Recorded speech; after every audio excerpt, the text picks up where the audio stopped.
Brazil ফুটবলের অধঃপতনের কারণ মদ, নারী, জুয়া। ইতিহাসের সবচেয়ে বাজে সময়ের মধ্যে দিয়ে যাচ্ছে ব্রাজিলের ফুটবল, এমন কথা চারিদিকে ছড়িয়ে গেছে। কোনো কোনো অংশ সত্য। ইতিহাসের সবচেয়ে বাজে না হোক, বাজে সময় তো অবশ্যই পার করছে ব্রাজিল। এর দায় কার? এমন প্রশ্ন করা হলে কেউ হয়তো ব্রাজিল ফুটবলের বোর্ডকে দায়ী করবেন, আবার কেউ দায়ী করবেন কোচকে, কেউ কেউ কোনো নির্দিষ্ট খেলোয়াড়ের উপর দায় চাপিয়ে দিতে চাইবেন। তবে এই যে ব্রাজিলের খারাপ সময় যাচ্ছে, এই দায় কি কোনোভাবেই ব্রাজিলিয়ান কিংবদন্তিদের নয়? একবারেই খুব বেশি না হলেও অল্প পরিমাণ দায়ভার তো রয়েছে ব্রাজিলের কিংবদন্তিদের। বিষয়টি আরেকটু সহজ করা প্রয়োজন। বিশ্বজুড়ে ব্রাজিলের কোটি কোটি ভক্ত, সমর্থক, তারা তো আর এমনি এমনি দলটাকে সমর্থন দিতে চান না। নান্দনিক ফুটবলের সত্যিকার অর্থেই রূপকার ছিল ব্রাজিল, কিন্তু পরবর্তীতে সেটা আর ধরে রাখতে পারছে না। এর দায় ব্রাজিল ফুটবলকে অতীতে মাতিয়ে রাখা খেলোয়াড়দের, এই দায় ব্রাজিলের কিংবদন্তিদের। তুখোড় সব খেলোয়াড়দের মেলা ছিল ব্রাজিল, এখনো নেই সেটা বলার উপায় নেই। তবে প্রত্যেকেই নিজ নিজ ক্লাবের হয়ে দারুণ করেছেন ক্যারিয়ারে। বিপত্তি বাধে জাতীয় দলে এসে প্রত্যেকেই খেই হারিয়ে ফেলছেন। সেখানে কোচের দায়িত্ব রয়েছেই।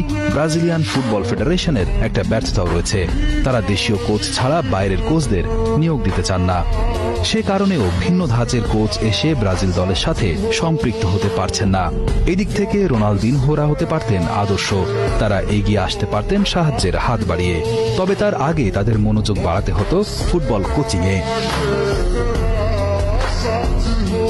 ইউরোপে রোনালদিনহোরা চাইলেই কোচিং দীক্ষা নেওয়ার সুযোগ পেতে পারতেন, কিন্তু তারা তা নেন না। তারা আয়েশি জীবনকেই প্রাধান্য দেন। চিরপ্রতিদ্বন্দ্বী আর্জেন্টিনার সাবেক কিংবদন্তি হ্যাভিয়ার মাসচেরানো বয়সভিত্তিক দলে কোচিং করাচ্ছেন নিয়মিত।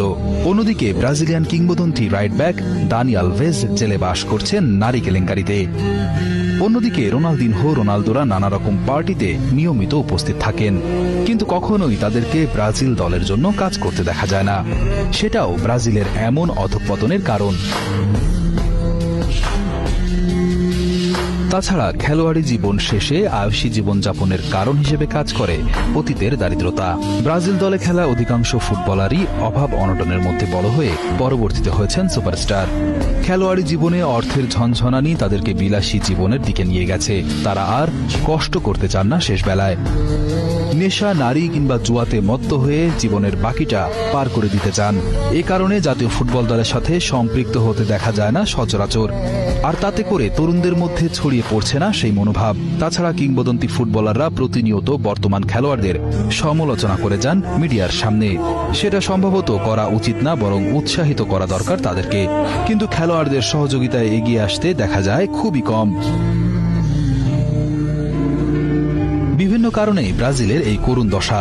এখান থেকে মুক্তি পেতে হলে ফেডারেশনের যেমন দূরদৃষ্টি বাড়াতে হবে, খেলোয়াড়দের নিজেদেরকেও উজ্জীবিত করতে হবে। সেই সাথে কিংবদন্তিদের এগিয়ে আসতে হবে, তাদের মধ্যে থাকা ফুটবলীয় জ্ঞান কোনো না কোনোভাবে ছড়িয়ে দিতে হবে নতুন প্রজন্মের মাঝে।